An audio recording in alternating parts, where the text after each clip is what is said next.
আমরা ঘুমাইনি, আমরা জেগে আছি। তার মধ্যে অন্যতম কারণ হলো বিশ্ববিদ্যালয়গুলোতে সাধারণ ছাত্র ছাত্রী দলীয় গুন্ডাতন্ত্রের মাধ্যমে নির্যাতিত হওয়া, এটা অন্যতম কারণ ছিল। ছাত্র ছাত্রী শিক্ষার্থীবৃন্দ ময়দানে মাঠে এই গুন্ডাতন্ত্র স্বৈরতন্ত্রের বিরুদ্ধে প্রতিবাদ করার কারণে স্বৈর সরকারের পতন হয়েছে। কোন দল এটার ক্রেডিট নিলেও হবে না। আমরা ঘুমাইনি, আমরা জেগে আছি। আমরা জানি এটার ক্রেডিট একমাত্র সাধারণ ছাত্র ছাত্রী। আপনারা এসে এখন নায়ক সাজার কোন সুযোগ নাই।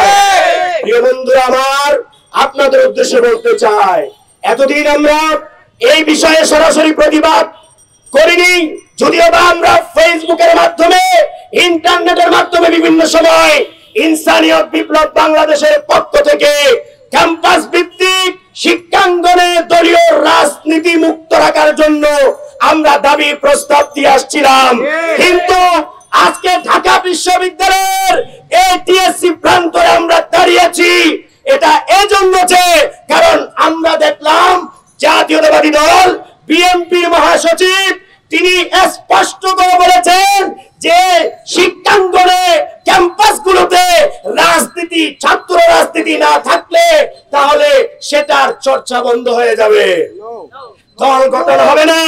আপনাদের উদ্দেশ্যে আমি বলতে চাই, বাংলাদেশ ছাড়া সারা পৃথিবীতে এত বড় বড় বিশ্ববিদ্যালয় আছে, আপনারা দেখুন সেই বিশ্ববিদ্যালয়গুলোতে রাষ্ট্রীয় দলীয় কোনো রাজনীতি চলে কিনা। সেই দেশে কি রাজনীতি নাই? সেই দেশে কি রাজনৈতিক দল নাই? আমেরিকার মধ্যে যেই আমেরিকা শুধু আমেরিকা পরিচালনা করে না, যেই আমেরিকা সারা বিশ্বটাকে পরিচালনা করে, সেই আমেরিকার একটা বিশ্ববিদ্যালয়ে দলীয় রাজনৈতিক গুন্ডা নাই, দলীয় রাজনীতির সরাসরি চর্চা নাই। ইউরোপে একটা বিশ্ববিদ্যালয়ে চর্চা নাই, তাহলে কি সেখানে রাজনৈতিক দল নাই? সেখানে কি রাষ্ট্র শেষ হয়ে গেল? সেখানে কি দলীয় রাজনীতি নাই? সেখানে কি রাজনীতির মাধ্যমে রাষ্ট্র পরিচালনা হচ্ছে না? এগুলো মানুষকে আইওয়াশ করা।